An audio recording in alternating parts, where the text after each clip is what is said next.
بات کر چکا ہوں کہیں پہ کہ ثنا آپ کو تو ہم نے بچپن سے جیو نیوز پہ دیکھتے رہے. آپ نے کہا تھا اچھا ہاں تو اب یہ انہوں نے چلیں بدلہ اتار لیا, میری بیٹی کا مجھ سے بدلہ لے لیا انہوں نے. Thank you very much.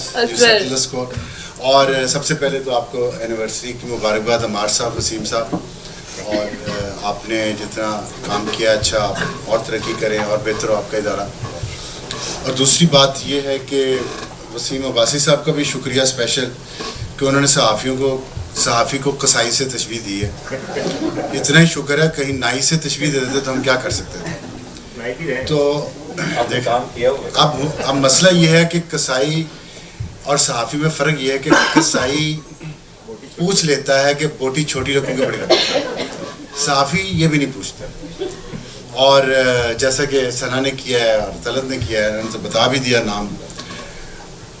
Fake news جو ہے میرے نزدیک یہ اس کا ڈیجیٹل میڈیا سے تعلق نہیں ہے,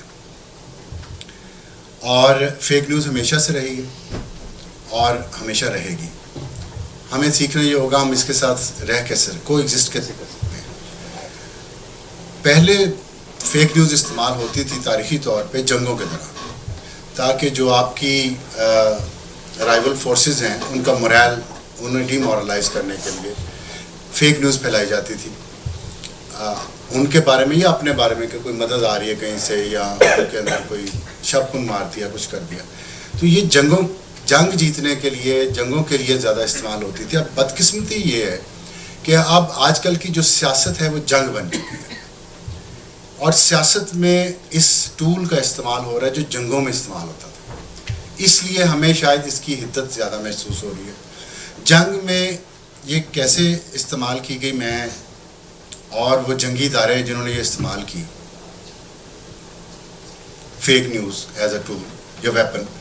میں آپ کو ایک ایگزامپل دیتا ہوں ریسنٹ ہسٹری سے, امریکہ کی. 2003 میں امریکہ نے عراق پہ حملہ کیا, دوسری جنگ شروع ہوئی عراق کی. اس سے پہلے اس وقت یہ جو ٹویٹر بھی شاید شروع نہیں ہوا تھا, فیس بک شاید تھا یا بہت کم تھا, اتنا زیادہ یہ سوشل میڈیا پاپولر نہیں تھا, بہت لو تھا.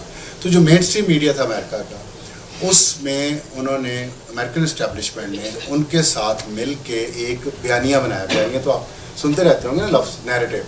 اس نیریٹو کے ذریعے انہوں نے اپنے عوام کی ذہن سازی کی, جس میں یہ تاثر, یہ آپ دیکھیں یہ پرسیپشن اور ریالٹی میں فرق ہے, یہ تاثر پختہ کیا گیا کہ صدام حسین کے پاس نیوکلیر بامز ہیں اور وہ دہشت گردی کا مرکز ہے عراق. یہ انہوں نے 2-3 چیزیں اس کے بارے میں مسلسل اپنے لوگوں کے ذہنوں میں ڈالی. کوئی 2 مہینے تقریباً 2 مہینے بعد امریکن پاپولیشن تیار تھی کہ جنگ میں جایا جائے, اور وہ جنگ میں چلے گئے. ریالٹی یہ نکلی کہ سارا کچھ فتح کر کے کئی سال امریکی وہاں بیٹھے رہے, وہاں سے کوئی نیوکلیر ویپن نہیں ملا, اور 10 لاکھ عراقی مر گئے, شہری مر گئے.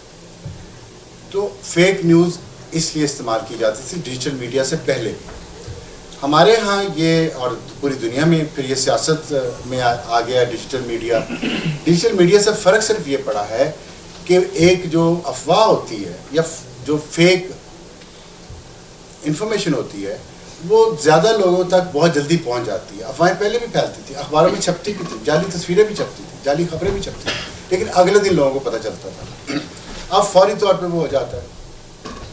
اور یہاں پہ ہمارے ہاں میں نے جیسے آپ کو بتایا کہ ایک پلان کے تحت, ایک اسٹریٹجی کے تحت سیاسی جماعتوں کو, سیاستدانوں کو ٹارگٹ کرنے کے لیے, ایک جنگی ماحول پیدا کرنے کے لیے کچھ جماعتوں کے خلاف, کچھ لوگوں کے خلاف ایک یہ ڈیجیٹل میڈیا کو لایا گیا, اور اس کے ذریعے یہ فیک جو انفارمیشن ہے وہ پھیلائی گئی.